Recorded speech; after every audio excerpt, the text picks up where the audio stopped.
Welcome back to another weekly market forecast with me, T.Mayne, guys, and in today's one I'm going to be taking you guys through the top 6 pairs on my watch list for the coming week.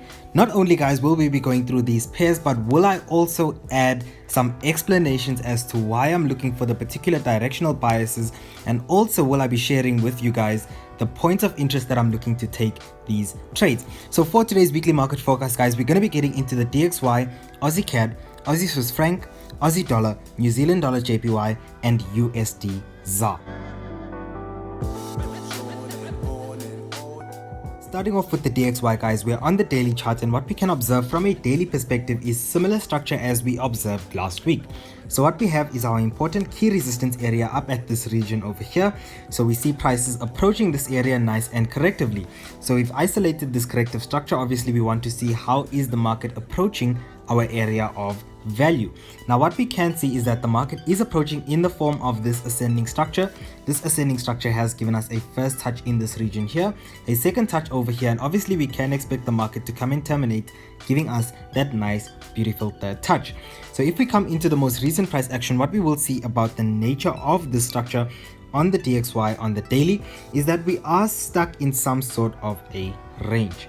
Now we do see the market giving us this move to the upside. We then see market giving us nice resistance in this area, and obviously coming down to respect some support. So we basically see market creating some levels of structure in between this resistance and this support, so giving us this nice sideways moving range. So what we can do about this range is treat it exactly like what it is. So when we go down onto the 4-hour, we'll obviously observe some nature in the price action. Now we're treating this range exactly like what it is, selling probabilities obviously from the high of the range and buying probabilities from the low of this range. Now what we can see on a 4-hour, if we come to the most recent price action, we will be able to isolate an ascending structure. Now where has this ascending structure terminated? This ascending structure has terminated or given us some sort of a reaction at the top or at the resistance area of this range.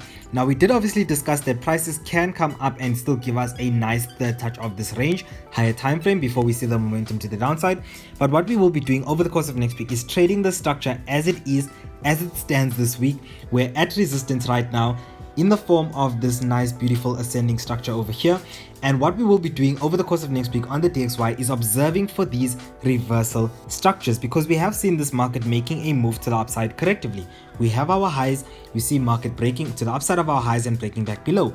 We have new highs over here, we see the market breaking above these highs and back below. So we see this market making these higher highs and higher lows in a corrective manner. So yes, there is movement to the upside, but the momentum is not there. So we know that these structures do give us an idea of where the next momentum could come in, especially when we're trading these ranging structures. So because of the nature of this ascending structure, guys, over the course of next week, what we will be doing on the DXY is observing for these reversal structures that could present themselves now that the market is at some region of resistance.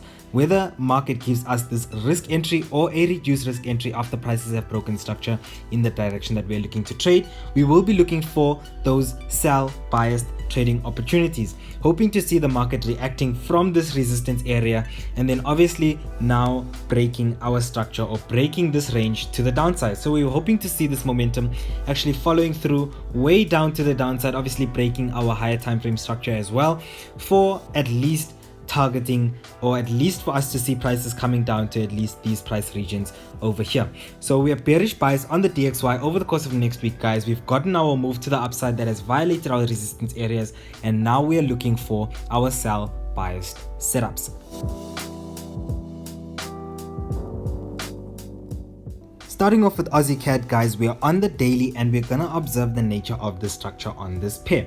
So what we can conclude about this pair is that we're in some sort of a large corrective structure, because we're seeing prices from these regions over here entering some sort of a corrective structure, and obviously we see a lot more volatility in this piece of price action over here. So that's basically why we observed and basically just isolated this structure over here. So we've taken into account our most recent resistance areas, obviously allowing us to draw our nice trend line in this area over here, our resistance trend line, and as well as our most recent support structures, allowing us to draw this nice support trend line over here.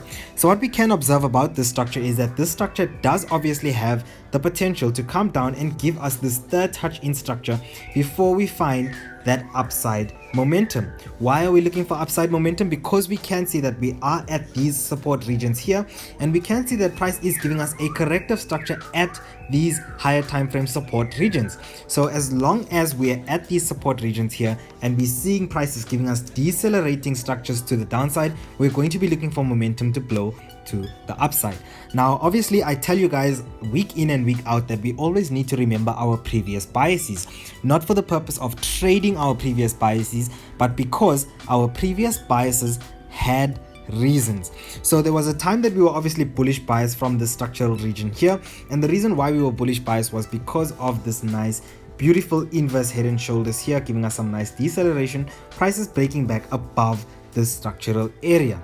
We never ever got that retest of price action in this neckline of this inverse head and shoulders structure. So what we can see about the nature of the daily here is that we are at this area of previous resistance that can function as support, and what we are seeing is prices reacting from this region. We are seeing some nice bullish pin bars in this area over here. Now one thing about price action is that we've seen price approaching this area fairly impulsively. So what we're going to be doing when we are now 4 hour, we're obviously going to be observing the nature of price action here, observing that our most recent price action over here is obviously decelerating towards this higher time frame support structure over here. So what we will be looking for is for our reversal structures. What we do have is our previous area of support in this area that has been broken, but we can see that it's been broken correctively. So what we will be waiting for is for prices, guys, to break above this region and obviously give us a beautiful retest of structure before we look for our upside continuation to then follow through on our bullish bias and obviously whatever bullish momentum might come into Aussie CAD. So conclusion being, guys, that we are bullish bias for the course of next week on Aussie CAD. We're waiting for these structures to give us our beautiful entry criteria. So whether or not prices give us this nice reduced risk entry up top, or whether prices come down to give us a nice inverse head and shoulders on a smaller time frame by coming to retest the structure again before we move to the upside, guys, we're going to be bullish bias, observing for that bullish bias structure to begin to form to allow us to be able to press buy on this bullish bias.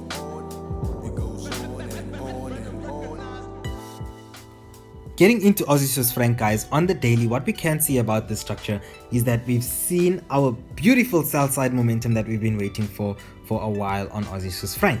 So what we have about this structure is that this structure is in some sort of an uptrend. So we do see prices giving us highs, giving us higher lows, giving us higher highs. Now what we can see about this structure is that our previous resistance areas, prices broke above, and obviously we've broken back below this structure. If we also look at this uptrend that's been happening on a daily, we've seen that prices have also broken below this ascending trend line that obviously was holding or keeping this structure as a bullish trending structure. Now what we can notice about this structure is obviously that prices have given us some corrective nature, so we could be expecting prices to be in a larger corrective structure. Now what we can see about the structure on a 4 hour on a lower time frame is that we have broken below our important key resistance areas and as well as support on this way to the downside. So let's just move to our most recent price action and zoom in here. Now what we obviously can see is that we've broken our key support structures in this area over here, and we've also broken our support trend line. So what we'll be looking for over the course of next week, guys, is for our Aussie Swiss franc to give us our corrective structures into our previous support structures that can function as resistance, and once prices give us these beautiful retests of structures, guys, we will be looking for that downside continuation. So we are seeing this uptrend from a higher time frame being violated to the downside, and what we're waiting for is for price action to confirm this downside momentum by giving us a structure, a nice beautiful structure that will allow us to find an entry point, whether it's a risk entry or a reduced risk entry, and as well as manage risk by finding an area to place our stop loss. So what we're doing, guys, is we're waiting for prices to give us that last piece of confirmation to obviously align with our higher time frame directional bias, which for the course of next week is sell bias on our Aussie Swiss franc.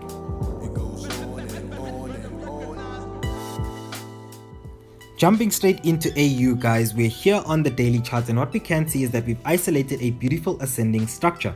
So this ascending structure obviously started in these regions over here. We have some support, we have some resistance, giving us two nice resistance areas. We have new support in this area here. Obviously we see prices coming to give us a nice third touch in this structure or in this region over there. Now what we can notice about the levels of structure within this price action is that we have some resistance that prices have broken above, and we've recently seen prices breaking back below this level of structure. Now you guys know that we have been bearish bias on AU, and we have seen prices giving us these resistance areas, breaking above, breaking back below, giving us new resistance areas, breaking above, breaking back below. So we're seeing that this ascending momentum or this ascending structure here is obviously not moving to the upside with a lot of momentum, and so we're expecting momentum to come in the downside direction. So to trade this bearish bias from a daily, obviously what we'll be doing is waiting for prices to pull into our key value areas. So previous support structures that prices have broken, obviously we need to be on those lower time frames, waiting for prices to give us that nice beautiful confirmation. Now if we have to actually look at the structure here on AU, and something very important to point out is that we do see prices kind of moving to the downside, and we kind of can isolate a small structure. So we'll just add some resistance just so that we're able to manage this trade. Now what we will be waiting for obviously is for prices to give us that move to the upside. Why to the upside? To allow us to get involved in a higher selling opportunity. Once prices have made this move to the upside, we'll obviously be observing for prices to give us some price action that allows us to jump into this nice sell biased trading opportunity. So it doesn't really matter how prices give us the sell setup, whether we push to the upside one more time or whatever the case is, guys, we will be sell biased on AU, waiting for prices to come and give us sell bias setups in this region over here, where obviously we'll be targeting our important key support areas down low. So bearish bias over the course of next week on AU, guys. This is the structure that we will be looking out for. Getting into New Zealand dollar JPY, guys, we are on the daily chart here, and what we can notice about this daily chart is that we have isolated some beautiful structure. Now we've seen this ascending structure forming here on New Zealand dollar JPY higher time frame structure. We have our first touch of resistance, we have our second touch of resistance, and guess where prices are right now?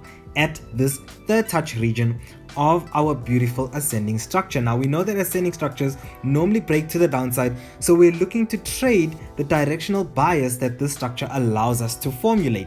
So considering that prices are at this third touch region of obviously this ascending structure, we will be looking for our sell biased setups to form. Now looking at the most recent structure here on the daily, we've obviously broken above our resistance areas over here, and prices have broken nice and impulsively, so obviously showing us that there are buyers present in this market. So what should we be waiting for here on higher time frame structure for us to be looking for our sell bias setups? We need to be waiting for prices to give us some sort of a reversal structure to allow us to trade this bearish bias momentum. So what we will be looking for on New Zealand dollar JPY, guys, and the reason why I included this on my watch list is so that we can be, or rather so that the market can give us the opportunity to watch our setup develop. Now if we go down onto the 4 hour, guys, what we will see about this structure is that we are still forming some potentially bullish biased structure. Now what we have here is obviously a nice beautiful obvious impulsive move to the upside, then obviously we see prices giving us this nice descending structure that is some sort of a corrective structure. Now obviously we're at the third touch of this descending structure, and we could be expecting prices to give us that move to the upside.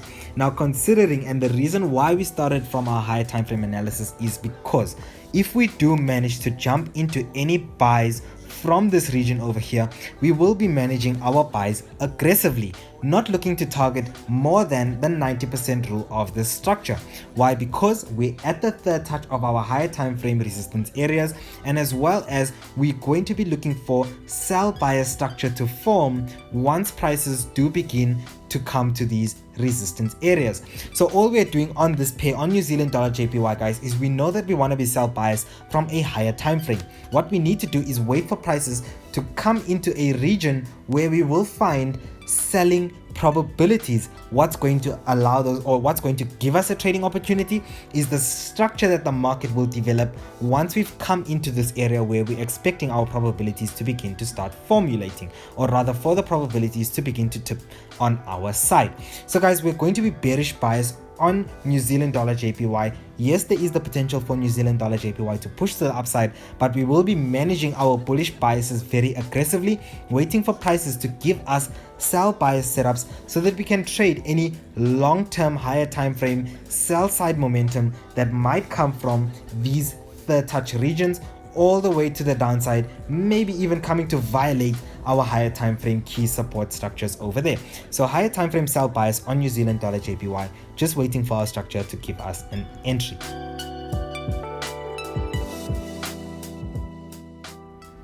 Jumping into the last pair that we're going to be analyzing for this week's weekly market forecast, USDZAR, guys. We are on the daily, and one thing we have to say about structure is that we can observe and we can see price is very obvious that we're in a higher time frame, larger corrective structure, because what we can see is that price came in from the top, established some support, established some resistance.